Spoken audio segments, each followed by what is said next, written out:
ကျူမရွယ်ဖူးစာရှင်လေးကိုရွှေတကုံဖျားဆောင်တက်မှလက်ထက်ခွင့်တောင်းခဲ့တဲ့ထွန်းထွန်းလူငယ်တဲ့ဆယ်စုနှစ်နှစ်ခုလောက်ကမြန်မာနိုင်ငံရဲ့ဆက်ကြောသက်လူငယ်လောကမှာအီဗန်အစားဆုံးအစိုးရအဖွဲ့က example အဖွဲ့ဖြစ်ပါတယ်ဒီအဖွဲ့ထဲမှာတချင်းစုံကောင်းရုံသားမက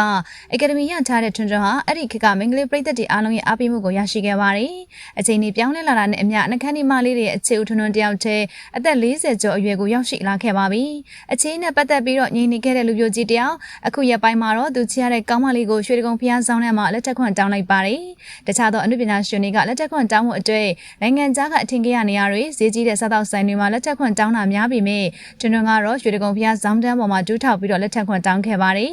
အတိတ်ကဇလန်းတွေအားလုံးကိုခြံထားရပြီးတော့80မဲ့ခီလာမှာဒီမိန်းကလေးတယောက်ချဲကိုသာမြတ်စွာဘုရားရှေ့မှာသစ္စာပြုပြီးတသက်လုံးစောက်ရှောက်သွားတော့မှဖြစ်လို့လူသွားလူလာများတဲ့ဇောင်းတန်းပေါ်မှာပဲလက်ထက်ခွင့်တောင်းလိုက်ပါတယ်ထွန်းထွန်းရဲ့ချစ်သူမိန်းကလေးကတော့ဖျားဘော်ကဆင်အလာမှာလက်ထက်ခွင့်တောင်းမယ်လို့မထင်ထားခဲ့ပါဘူးထွန်းထွန်းကပန်းစီလေးကိုကင်ထားပြီးတော့လက်စွပ်လေးနဲ့လက်ထက်ခွင့်တောင်းလိုက်တာကြောင့်သူ့ရဲ့မိန်းကလေးကတော့အံ့ဩနေပါတယ်လူမြောက်ဝိုင်းကြည့်နေတဲ့ကြားမှာပဲရိုးရွှင်ရွှင်လက်ထက်ခွင့်တောင်းခဲ့တဲ့ထွန်းထွန်းကိုတော့သူ့ရဲ့ချစ်သူက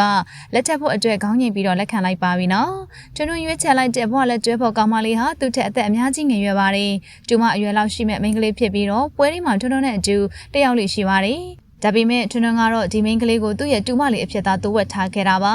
လက်ထက်ခွင့်မတောင်းခင်အထိသူ့မိန်းကလေးကိုကောက်ွယ်ပေးထားခဲ့ပြီးတော့လက်ထက်ခွင့်တောင်းတဲ့အချိန်မှသာအားလုံးကိုပြပြလိုက်ပါတယ်ထွန်းထွန်းရဲ့အခြေသမိုင်းကြောင့်မှာတော့နာမည်ကြီးထိပ်တန်းမင်းသမီးတွေနဲ့ချစ်သူတွေဖြစ်ခဲ့ပူပါတယ်လူအများရဲ့မျက်စိတောက်ထောက်ကြည့်ခြင်းကိုခံခဲ့ရပြီးပြည်သက်တွေကလည်းဒီလောက်လိုက်ဖက်တဲ့ဇုံတွေလေးမို့လို့တေချာပေါက်လက်ထက်ဖြစ်ကြတော့မယ်ဆိုပြီးတော့ထင်ကြေးပေးခဲ့ကြပါတယ်ဒါပေမဲ့လောကမှာဖူးစာဆိုတာစမ်းကြတာကြောင့်ဘလောက်ပဲနာမည်ကြီးဘလောက်ပဲလိုက်ဖက်နေပါစေရေစက်မပါလာတဲ့အခါမှာတော့ဝမ်းနဲ့စွာနဲ့လမ်းခွဲခဲ့ကြရပါတယ်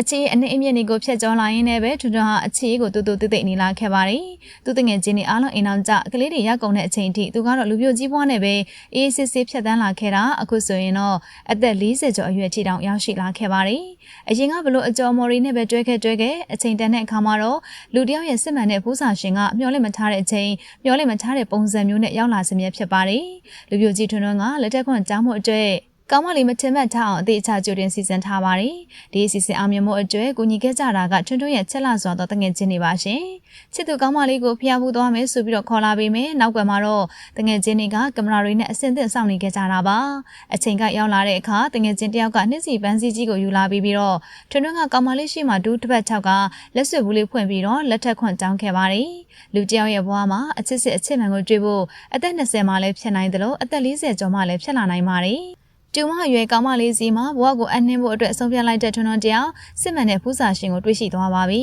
။ထွန်းထွန်းနဲ့သူ့ရဲ့ဇနီးနောင်လေးကတကယ်ရောလိုက်ဖက်ရလားဆိုတာကိုမမပြပြပေးခဲ့ပါအောင်နော်။